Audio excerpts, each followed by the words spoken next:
శాసనమండలిలో మాట్లాడిన తర్వాత అసెంబ్లీ ముందున్న గన్ పార్కుకు వెళ్లి అమరవీరుల స్తూపం దగ్గర నివాళులర్పించారు కవిత. ఇక్కడ కూడా బీఆర్ఎస్ పై మరోసారి విరుచుకుపడ్డారు. ఉద్యమకారులకు ఆ పార్టీలో చోటు లేదన్నారు.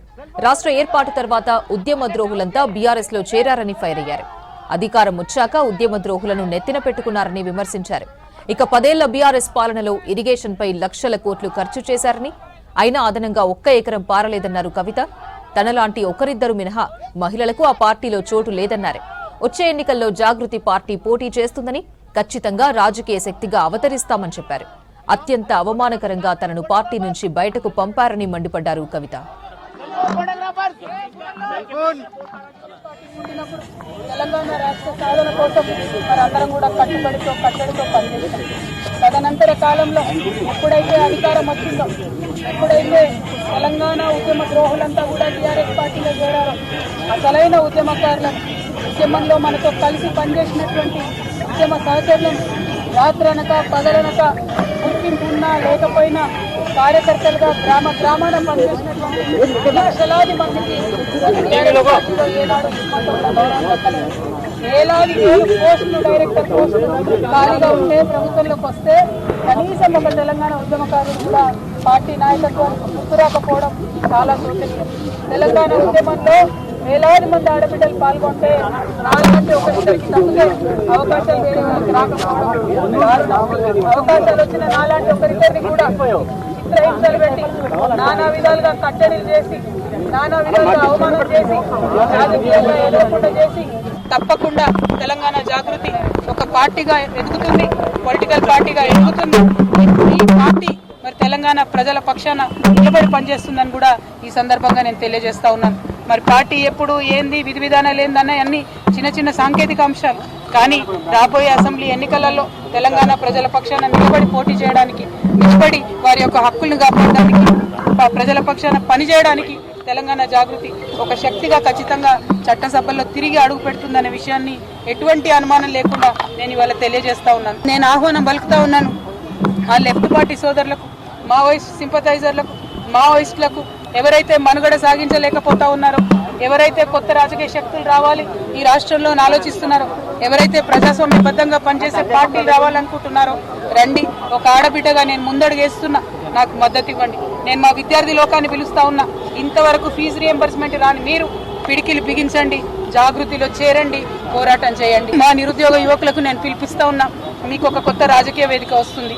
మీ పక్షాన నిలబడి కొట్లాడడానికి, ఉపాధి అవకాశాలు కల్పించడానికి, మీకోసం పనిచేయడానికి ఒక కొత్త రాజకీయ వేదిక ఈ రాష్ట్రంలో రాబోతా ఉంది.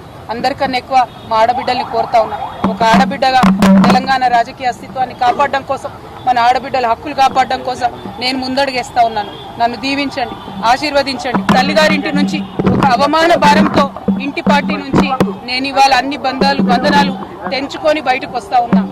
కేవలం నా ఆత్మగౌరవం కోసం జరుగుతున్న పోరాటం ఇది. నాలాగా తెలంగాణ ఆడబిడ్డలందరూ కూడా రేషం ఎక్కువ, మనం ఎవరి మీద ఆధారపడం, ఎవరినేమి అడగం. కానీ అవమానిస్తే మాత్రం చూస్తూ ఊరుకోము.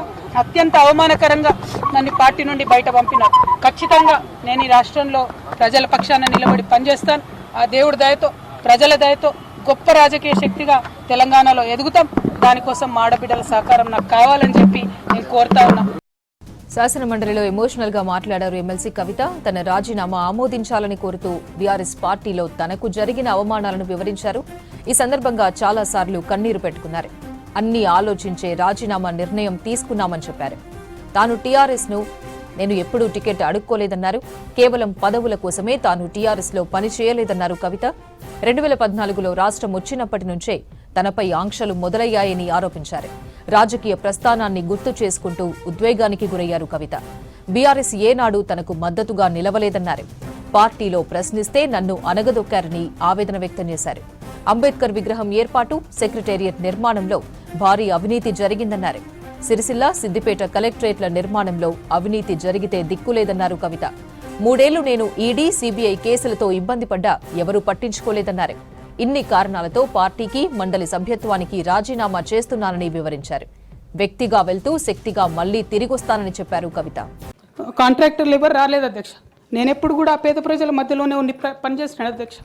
నా దగ్గరకు వచ్చినటువంటి బీడీ కార్మికులు కావచ్చు, బీడీ టేకేదారులు కావచ్చు, అంగన్వాడీ టీచర్లు కావచ్చు, ఆశా వర్కర్లు కావచ్చు, ఐకేపీ ఎంప్లాయీస్ కావచ్చు అధ్యక్ష, అదేవిధంగా జిహెచ్ఎంసీ కార్మికులు కావచ్చు అధ్యక్ష, టీచర్లు కావచ్చు అధ్యక్ష, నిరుద్యోగులు కావచ్చు, ఆడబిడ్డలు కావచ్చు, సింగరేణి ఉద్యోగులు కావచ్చు, కరెంట్ ఎంప్లాయీస్ కావచ్చు, ఎవరు వచ్చినా అధ్యక్ష నేను కాదనకుండా నాకెంత వీలైతే అంత పనిచేసి పెట్టేటటువంటి ప్రయత్నం చేసిన అధ్యక్ష.